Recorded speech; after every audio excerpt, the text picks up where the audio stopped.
غوښتنې مقرر دغونه کړې وي چې داسې نه وای سوي چې د شکل باندې چې د مهاجرین په کم وخت کې او په جبري توګه ایستل کېږي بیا چې اوس پېښه شوې ده غوښتنه مو دا ده چې تکلیف ورنه کړل شي مهاجرین پرېښودل چې په ارام شکل هېواد ته راسي د تلاشیو په برخه کې د ځینو موانعو د ایجاد په برخه کې ستونزه ورته جوړه نه شي په دروازه کې مشکل نه وي دلته هم سپین بولدک کې چې ولیدل اخوا هم پاکستاني اړخ هم چې اوس خبر شو خبرې مو سره وکړې هغوی راضي وو له جریانه جریان ښه روان و زموږ مهاجرین هم چې راوښتي هغوی هم له جریانه راضي دي زموږ مسؤلین چې دلته موظف دي په دروازه کې له دوی نه پوښتنه وکړې معلومات هم وکړل تر اوسه بهیر ډېر ښه روان د ستونزو سره نه دي مخ شوي تېرو ورځو کې څه تلاشۍ یې خواته وي اوس هغه معاف شوي ده تلاشۍ هم له منځه تللي مهاجرین په ارامه او په ښه ډول باندې راوړي اول زموږ اطمینان د ټول ملت له خوا نه او بیا د نظام له خوا نه دا ده چې ټول ملت او نظام د مهاجرینو په خدمت کې دي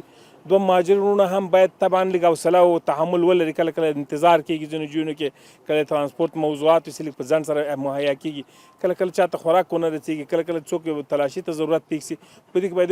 موږ سره تحمل وکړي دوم داسې دوی خپل هېواد ته راځي شکرګزاري وکړي د هېواد د آبادۍ نیت وکړي او بل دا چې په خوښۍ سره راسي یو وخت دلته ضرورت و هېواد اشغال و دلته جنګونه و دوی مجبور و تللي وو مهاجر شوي اوس خپل هېواد ته راستنېږي باید شکر وکاږي او په دې وضعیت باندې خوښي وکړي چې ټول وروڼه دي په خدمت کې دي زموږ ملي تجاران په خدمت کې دي نظام په خدمت کې ده عام افغانان د دوی خدمت کې ښه راغلاست ورته وایي دا د خوشحالۍ ځای دی دوی باید په دې خوشحاله اوسي نن موږ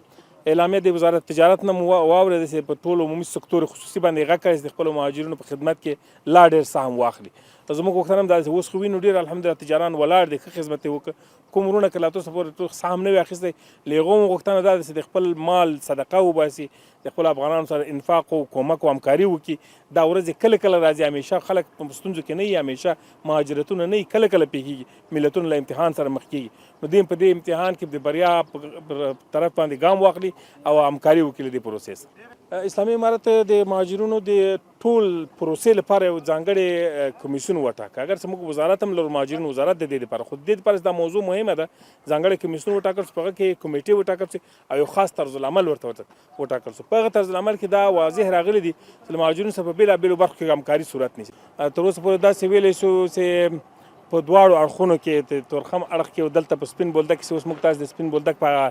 صفري نقطه باندې ولاړ یو دروازې سره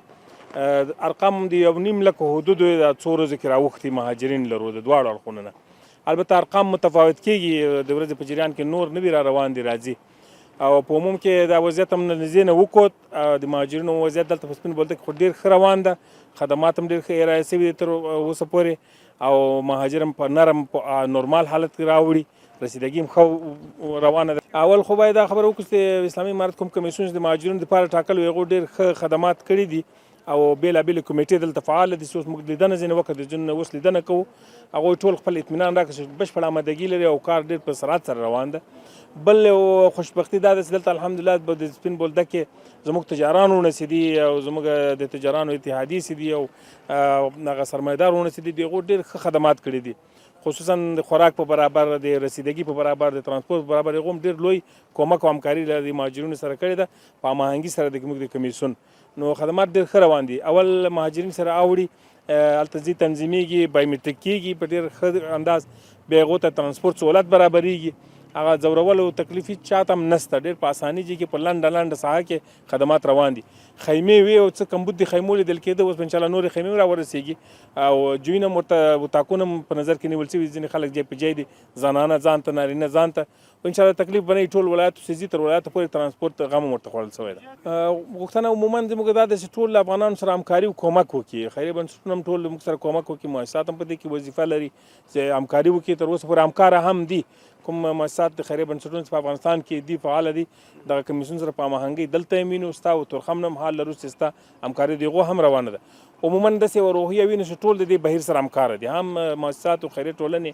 هم د اسلامي امارت هغه موظف او مسؤلین او هم زموږ ملي تجاران او هم عام افغانان څومره یې له وسه کېږي دلته په همکاري باندې بوخت دي انشاءالله باور مو دا ده چې دا مهاجرین به هېڅ نه تکلیفېږي په ارام شکل به خپلو کورونو او مسجدونو ته رسېږي